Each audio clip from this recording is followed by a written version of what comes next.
Welcome to Wednesday's Word of Wisdom. Have you ever felt insignificant? Like no one notices you? Come on back and see what we got for you.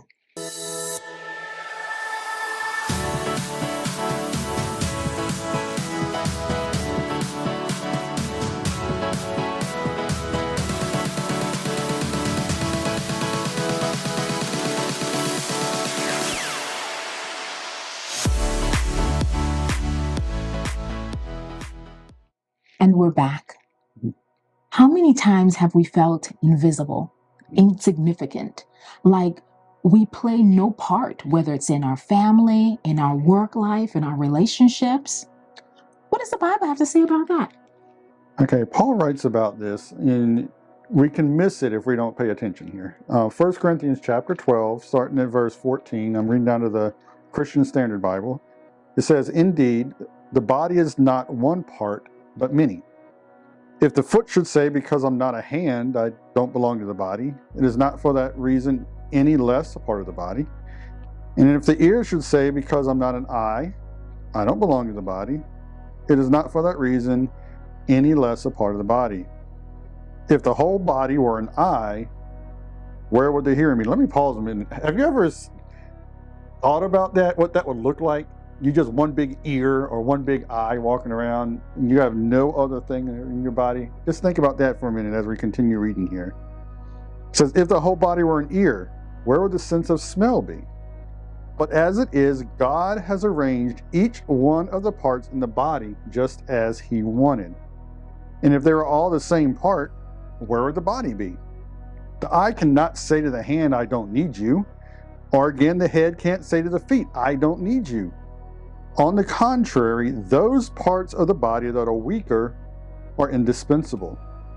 And those parts of the body that we consider less honorable, we clothe these with greater honor, and our unrespectable parts are treated with greater respect, which our respectable parts do not need. And you can pretty much guess what these parts are. What do we clothe when we put on a bathing suit? They're the parts that we don't want other people to see. And within the church context, she talked about, have you been seen? Do you feel seen? Do you feel like you're one of those insignificant parts? What do you have for us on that?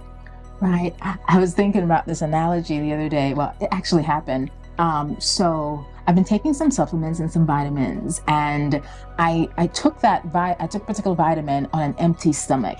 And I don't know about you guys, but if you've ever taken something on an empty stomach that you're supposed to take with food, oh my goodness, the pain was immense. So though it was affecting just my stomach, it shut everything else down. I couldn't think to work. I was telling David, I was like, I don't even know what to do. I'm in such pain. I felt crippled. So it wasn't my foot, it wasn't my hand, but it was my stomach. But it shut everything down to my brain. I couldn't even think clearly. And it just made me wonder, we don't normally, focus too much. Once we've eaten, right, and our stomach is satisfied, our other parts of the body move and function in tandem. But when the stomach is upset, or when any other part of the body is not in its proper functioning, then everything shuts down. We're not thinking well, we don't feel well, we're irritable, we're cranky, everything else. And I just felt that Lord saying, you didn't even pay attention, right, to your stomach, or normally do. You just popped the vitamins and kept on going. But until the stomach says, hey, wait, I have a problem with this, then everything else shut down. And I think sometimes we feel so insignificant because, it's the stomach, it's just something small, right? Oh, I'm not doing anything. I'm not worth anything, right? I can't contribute much. But your part is so significant. Your part is needed. God created and designed us with a purpose. There's purpose in every season that you are in. Some season we may be, more upfront, and in other seasons of our life, God may ask us to take a step back, to be more quiet and reserved. So I definitely encourage you, if you're feeling that you're in a season of insignificance, it's not insignificant. God can use you in that season. He is wanting to, not can, He's wanting to and will, because He's got a purpose in that season for you. How many of you, if you're in a bigger church or whatever, can name the name of your sound guy or name of the person that runs the cameras? A lot of times they're in the background. And most of them are probably really fine with being in the background. They really don't want to be seen in front of the camera or whatever. So they take a role that they know they can do well, but they don't not seen. Is that you? Do you don't want to be seen? What is there something that you know you're good at? That, wait a minute, I can do this for God. Let me do this for God. You know, each of us has a part to play within the church. This is what this is talking about. We are the hands, we are the feet, we are the body of Christ.